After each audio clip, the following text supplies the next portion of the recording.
Thought I'd start off with the easy point. Increased sunlight makes trees grow faster. I focus on basal area increment. This is one of those landowner slides to illustrate to them that just because you get whatever this is, 4/10 of an inch growth in diameter doesn't mean two different sized trees are growing the same amount of wood. There's in fact, about almost a 50% increase increment of wood, and so that's an output that the tree has to cover.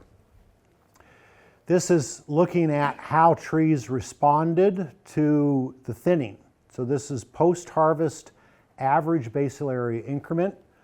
And the pattern on these graphs is all going to be pretty much the same. The Decker site, if I include it, is on the left-hand side. The lumber shed is on the right-hand side. Upper crown class, lower crown class, upper crown class, and lower crown class. And what this is showing is well, not always, but if you give trees more sunlight, you get more growth, but it doesn't necessarily correspond in a linear fashion to more sunlight equals more growth, although sometimes it does. So remember, this is 2 growing seasons post-thinning. This is 5 growing seasons post-thinning, the averages. The lower crown class has a similar or more predictable response. Increased sunlight results in increased growth. We talked about there's a conversation about when you all as managers are forecasting how much growth you're going to get as a result of thinning, can you monetize that? So this would, I think, help address that.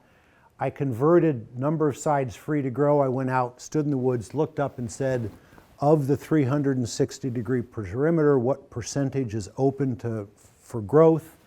And that's reported on the x-axis. And then we look at the growth rate of the tree. In the lumber shed area, we have predictive equations here that allow us to say these upper crown class trees, their response to sunlight is about the same as a percent of openness as the lower crown class trees. So they're both responding about the same, but at a faster rate in the upper canopy. At the Decker Road site, the upper crown class trees are just flatlined. There's no apparent response to an increase in sunlight after these first couple of growing seasons. The lower crown class trees have that.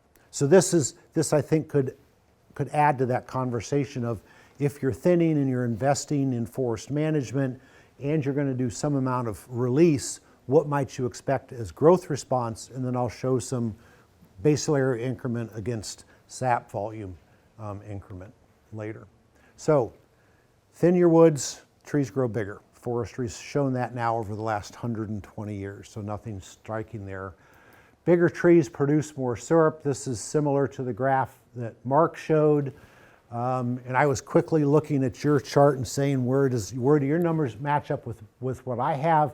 And they're very similar. So you had, I think, an 18-inch tree was pretty close to an inch of syrup volume.